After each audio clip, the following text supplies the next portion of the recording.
The Master Chief is dead. His file reads missing in action.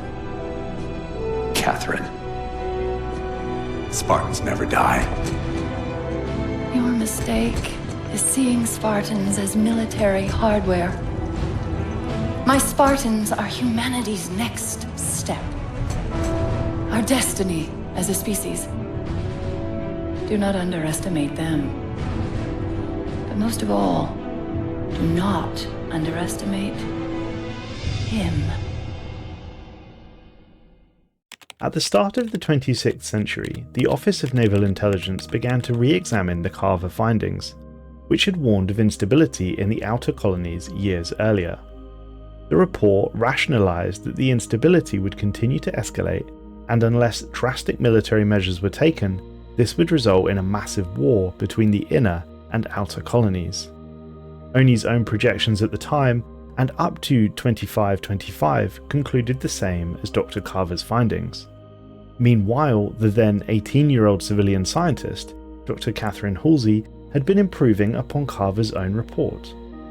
Her independent conclusions predicted an even darker future than the Carver's model, with the UNSC's inaction against the rebel leadership resulting in a minimum of 30 years of war and an estimate of 5 billion dead. The maximum was a conflict of indeterminate length, potentially leading to the downfall of human civilization. Halsey presented her findings to Vice Admiral Michael Stanforth of ONI Section 3, finding that they had come to the same conclusions. Determined to prevent the predicted carnage, Halsey agreed to work for ONI, specifically Section 3's Special Projects Division, on creating a solution. That solution would take the form of the Orion Project. This would later be renamed to the Spartan 2 program. Dr. Halsey's proposal for the project detailed radical changes from the original Orion project in several ways. The first and most controversial was that the subjects themselves, who were selected by a gene candidate pool, must fit into a certain age restriction protocol. They must also have possessed superior physical and mental attributes. The trainees must be instilled with military values and the understanding of war, something that cannot necessarily be taught to enlisted soldiers. This narrowed the candidates down to children who would be raised and taught in the art of warfare and military values from a young age. Using such controversial means of creating a soldier meant that the project would have to be carried out in the highest form of secrecy.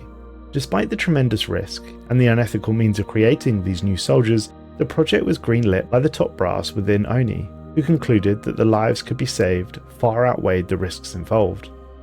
The project was initially granted funding for 300 candidates, though funding was later reduced to half this number. By 2517, 150 suitable candidates had been identified through DNA gathered from the UNSC's Outer Colony Vaccination Program. Though funding had been reduced further to support only half that number, 75 children, all around 6 years old, and both male and female, were kidnapped. In order to preserve the program's secrecy, the children were replaced by Flash clones, which would die soon thereafter due to numerous medical complications associated with Flash cloning an entire human being. After being kidnapped and sedated, the Spartan 2 candidates were taken to the colony world Reach, where they began their training under Chief Petty Officer Franklin Mendez and the AI, Deja. Although the training was tough, even brutal in some regards, Chief Petty Officer Mendez always instilled discipline, honor, and respect into the Spartans. He taught them how to kill, but at the same time, he taught them the differences between right and wrong. During this time, John 117 rose to be the de facto leader of the Spartans. Mendez trained the Spartans until 2525, when, at the age of 14, they would go through the toughest part of their training, the biological augmentation procedures, which would end up killing 30 of the 75 conscripted children and cripple 12 others, who would wash out of the Spartan 2 program, going on to join the Office of Naval Intelligence. This augmentation process left the Spartan 2 program with 33 functional, combat-ready soldiers, and they would be sorely needed. A new enemy accelerated the Spartans' training to its final phase, Project Mjolnir. With the Mjolnir armor, the Spartans would be the first major UNSC response to the alien threat. The Spartans continuously proved highly effective. Their heroic rearguard and delaying actions saved countless human lives from the genocidal Covenant onslaught. In 2547, the Spartan II program was revealed to the public in an effort to boost morale among the UNSC. The Spartans' prowess was not lost on the Covenant, he came to fear them, and in the case of the Sangheli, respected the Spartans as demons. Human Covenant War casualties. Of the 33 remaining Spartans, 15 would be killed, or rather, due to the ONI Directive 930, listed as missing in action, or MIA, thus maintaining the illusions of the Spartans' invincibility during the Human Covenant War. The 15 Spartans that gave their lives during this war are Spartan 005, James, missing in action and assumed to be killed in action during the mission to the Gamma Station in the Fall of Reach, 2552. Spartan 008, Lee, assumed to be killed in action during a battle inside a form of slip space in September 2552. Spartan 023, Daisy, confirmed KIA during the Human Covenant War, date unknown.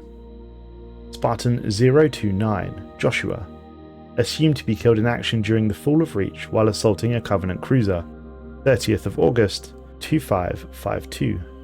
Spartan 030, Vin, assumed KIA while attempting to escape Reach, September 7th, 2552. Spartan 034, Samuel, confirmed killed in action aboard the Covenant vessel Unrelenting. Samuel was the first Spartan II to be killed in action, on November 27th, 2525. Spartan 039, Isaac, assumed to be killed in action while attempting to escape Reach, September 7th, 2552. Spartan 043, William, confirmed killed in action during the Battle of Onyx, 3rd of November, 2552. Spartan 044, Anton, assumed killed in action during a battle inside Slipspace, September 2552. Spartan 047, Kichi, listed as missing in action as of March 3rd, 2558. Spartan 051, Kurt, confirmed killed in action after the detonation of 2 Fenris nuclear warheads at the core of Onyx, 3rd of November 2552. Spartan 052, George, confirmed killed in action during Operation Uppercut, the Fall of Reach, 14th of August 2552. Spartan 059, Malcolm, confirmed killed in action during the Fall of Reach, August 30th 2552.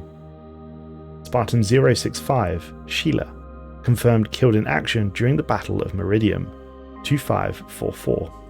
Spartan 069, Solomon, killed in action during Operation Warm Blanket, 2544. Spartan 079, Arthur, confirmed killed in action during Operation Warm Blanket, 2544.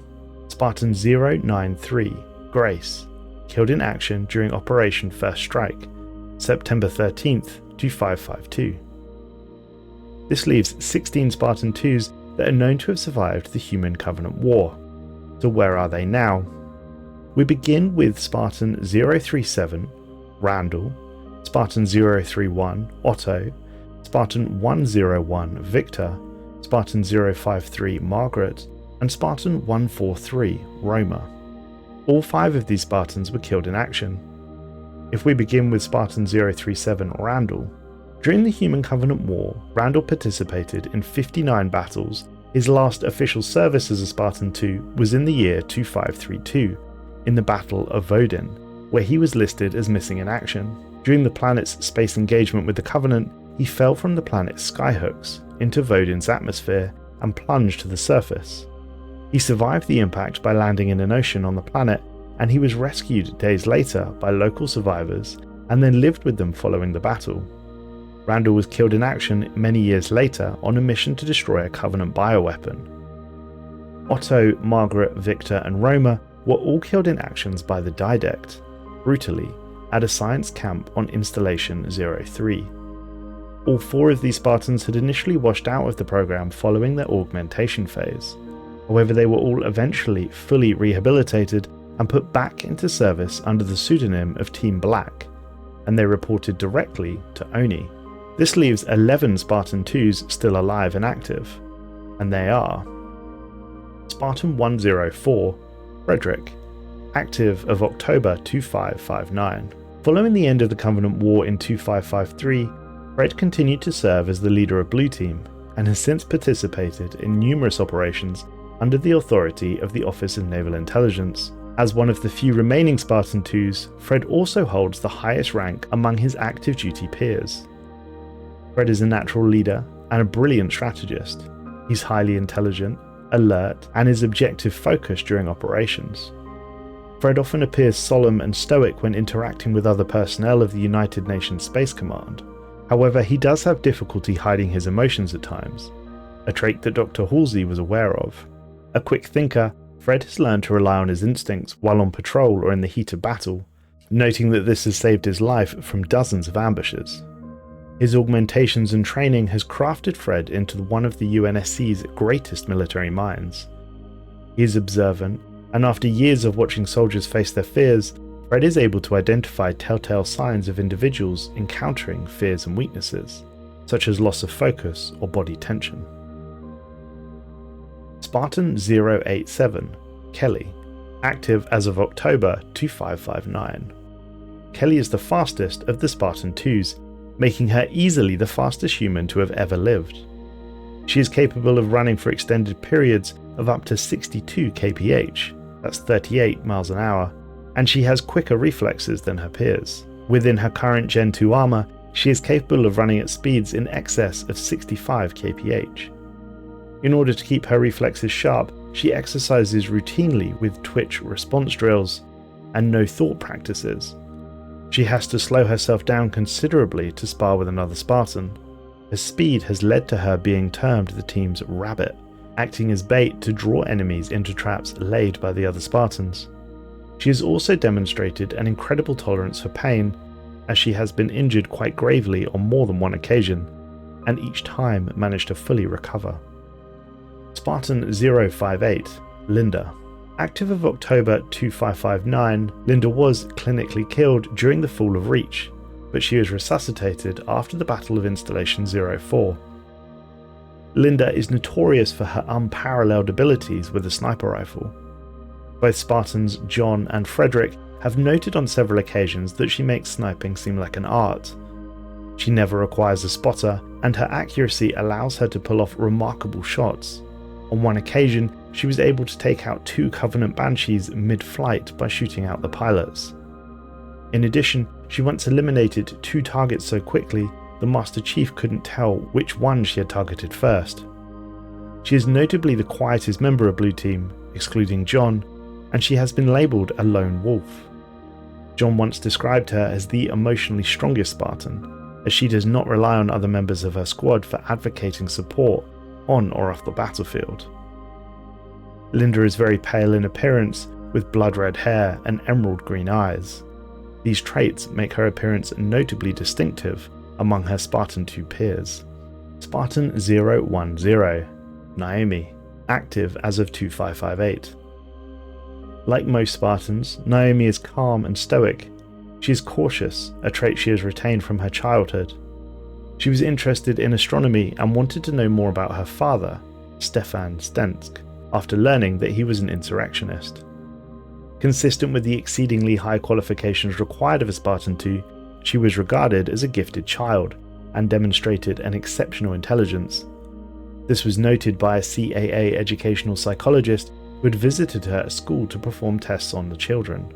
She is noted by John as having an exceptional ability to comprehend unfamiliar weapons and armor, and their functionality, even saying that she was the first Spartan to understand the functionality of the Covenant carbines and their own armor's reactive circuits. Spartan 006J, Spartan 111 Adriana, and Spartan 120 Michael are all active as of September 2558. Jay, Adriana and Michael make up Grey Team, a specialised Spartan 2 squad that preferred to be far from the chain of command, but deeply enjoyed fighting the rebels and the Covenant behind their own lines. After surviving the augmentation process, Jay became the leader of Grey Team, and, during the Human Covenant War, Jay and the rest of Grey Team operated behind enemy lines, wreaking havoc on both Covenant and the remaining insurrectionists. They often operated outside of the chain of command and flew through Covenant and insurrectionist-held space, looking for targets of opportunity.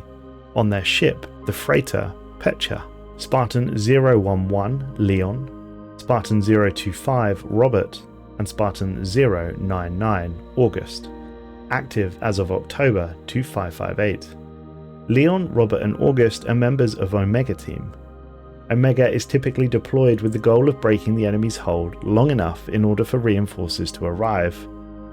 During the Human Covenant War, Omega Team was deployed to several colony worlds threatened by the Covenant, assisting in emergency evacuation efforts and enacting classified last stand protocols. The team proved highly proficient at the denial of critical resources, data, and even personnel to the Covenant by any means necessary, which sometimes required the deployment of weapons of mass destruction. Spartan 117 John, active as of May 2560. Often known by his rank as the Master Chief, or simply the Chief, John's exploits are widely known. He is, without doubt, humanity's single most important and influential figure in the last 40 years. He alone is worthy of several reports. Thanks for watching, folks. If you want to hear more from me, please click the video on screen now.